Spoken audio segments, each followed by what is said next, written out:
She called me too poor to try that on, so I bought the boutique and turned it into a clearance store. I wasn't even going to try the dress on. It was an accident, really. Me walking into that boutique. I was early for an interview at the bakery down the street and had 20 minutes to kill. My shoes were worn, my coat had a missing button, and my bag, well, it was holding on for dear life. But the window display was beautiful. Soft pink lighting, glass mannequins, a velvet dress that shimmered like water. So I stepped inside. Big mistake, the place was nearly silent, with the kind of hush that makes you feel like your breathing is too loud. 2 consultants stood behind a marble counter, pretending not to look, but definitely looking. I smiled, nodded politely. No one smiled back. I walked around for a bit, touched nothing, just admired the textures, the seams, the artistry, until I reached that dress. It was hanging near the fitting rooms. Soft champagne silk, off the shoulder, long sleeves, perfect stitching. The tag read $890. Out of pure awe, I ran my finger across the fabric. That's when I heard it. From behind me, one of the salesgirls, the one with the ponytail and 2 perfect teeth, said to the other, "Should we tell her or just let her embarrass herself?" The other one giggled. I turned around slowly. "Excuse me?" I asked. She gave me a fake sweet smile. "Oh, nothing. I just didn't want you to waste your time. That dress isn't really for window shoppers." I stared at her. She didn't flinch. Then she added, with a smirk I'll never forget, "It's a little out of your budget, don't you think?" Something inside me cracked, and something else caught fire. I walked out without saying another word. I bombed the bakery interview, couldn't focus. I just kept seeing her face, hearing that voice, that phrase, "Too poor to try that on." The words echoed all night. The next day, I got hired at a thrift shop 3 blocks away. The hours were long. The pay was minimum. But I needed the job, and I made it work. I learned everything, fast. How to style on a budget, how to spot real cashmere in a pile of polyester, how to fix a busted zipper in under 5 minutes. More importantly, I learned what people actually wanted: kindness, confidence, a mirror that didn't lie. I started posting outfits on TikTok. How to look rich when you're broke. Designer dupes that fool everyone. Thrift flips that belong on the runway. They went viral. Suddenly, people were coming into the store asking for me. Brands started DMing me. I got invited to panels, showrooms, collaboration deals. My account hit 100K, then 500K, then 1 million. And every step of the way, I remembered that boutique, that voice, that laugh, that dress. 2.5 years later, I saw the "for sale" sign in the window. Same boutique, same velvet displays, same marble counter, but now empty. I asked the realtor for a tour. She unlocked the front door and let me inside. Dust had settled on the corners. A bulb flickered above the dressing room, but the bones were still beautiful. The lease price was high, but not higher than my last brand deal. I didn't even blink. I signed the papers that afternoon. The next month, I held a soft opening. No pink lighting, no overpriced gowns. Just racks of hand-picked resale, statement pieces, affordable designer vintage, a neon sign on the wall that read, "Luxury is a feeling, not a price tag." And on opening weekend, she came in, the one with the perfect teeth and ponytail. Her face froze when she saw me behind the register, holding the card reader, smiling. She looked around at the discounted racks, the excited customers, the influencer ring lights. "This was a boutique," she said. "It still is," I replied. "But now it's for everyone." She blinked. "You're the owner." "Mm-hmm," I said, then added, "And yes, you can try something on." She didn't try anything on. She just stood there, near the entrance, like she was waiting for the walls to melt. As if this whole store, the lights, the music, the people, couldn't be real. I didn't greet her. I didn't need to. She walked the floor slowly, hands in the pockets of her puffer jacket.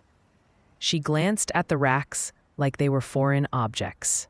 She picked up a vintage leather blazer, flipped it over, and frowned at the tag. "Used?" she asked, without looking at me. "Vintage," I replied. She opened her mouth, then shut it. Her eyes drifted to the mirror near the fitting rooms. For a second, she caught her own reflection and quickly looked away. 5 minutes later, she left. No purchase, no goodbye. I didn't expect to see her again, but the next Saturday, she came back, with company. A younger girl, blonde, loud, glittery eyeshadow, and a phone in her hand like it was part of her skeleton. They walked in laughing too loudly and filming a thrift haul before touching a single hanger. The friend made a few comments like, this is giving rich grandma. And wait, this is actually kinda slay. They didn't buy anything, but they stayed for nearly an hour. She looked around less this time. Didn't make eye contact.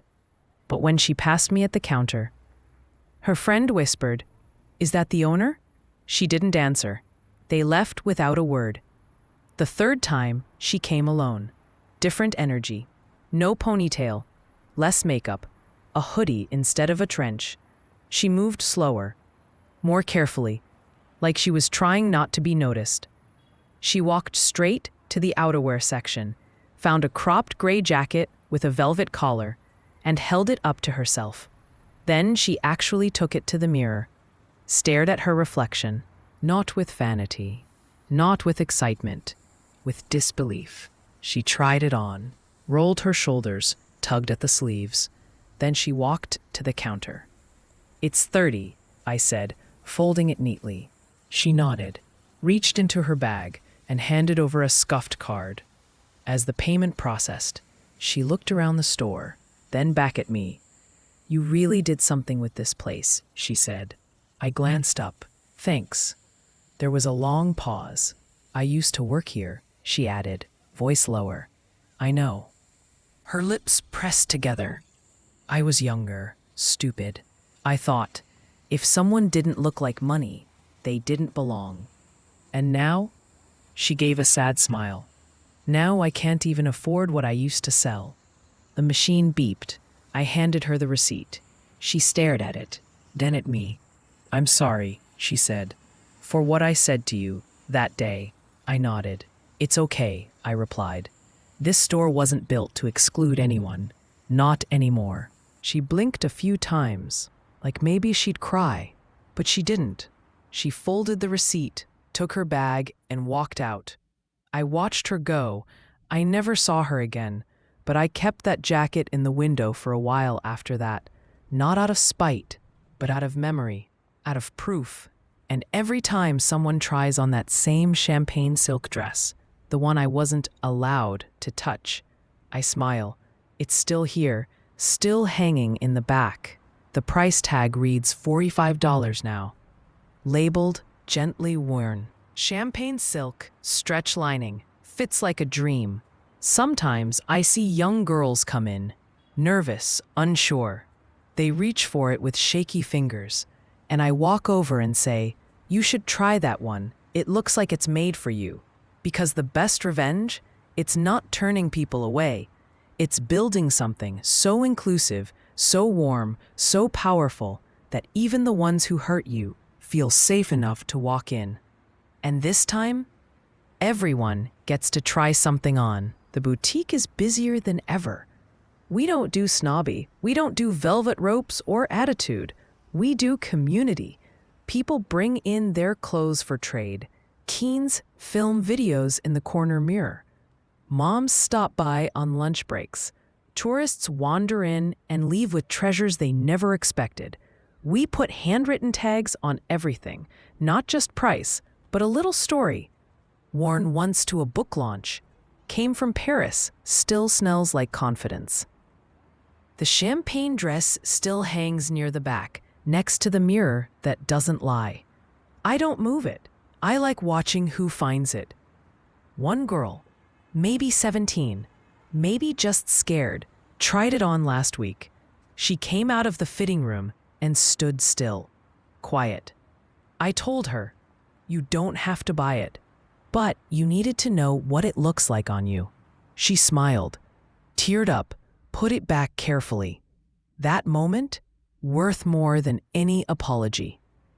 I don't think about her often anymore. I'm not sure where she is now. Maybe in a different place. Maybe with softer edges. Maybe not. But sometimes I wonder if she ever tells the story. I used to work at a boutique. I said something awful to a girl once. She came back and bought the place. And maybe she doesn't say the rest. Maybe she doesn't say, and she let me in anyway.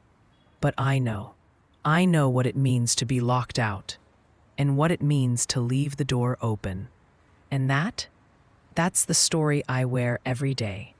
Because real luxury is letting no one feel small.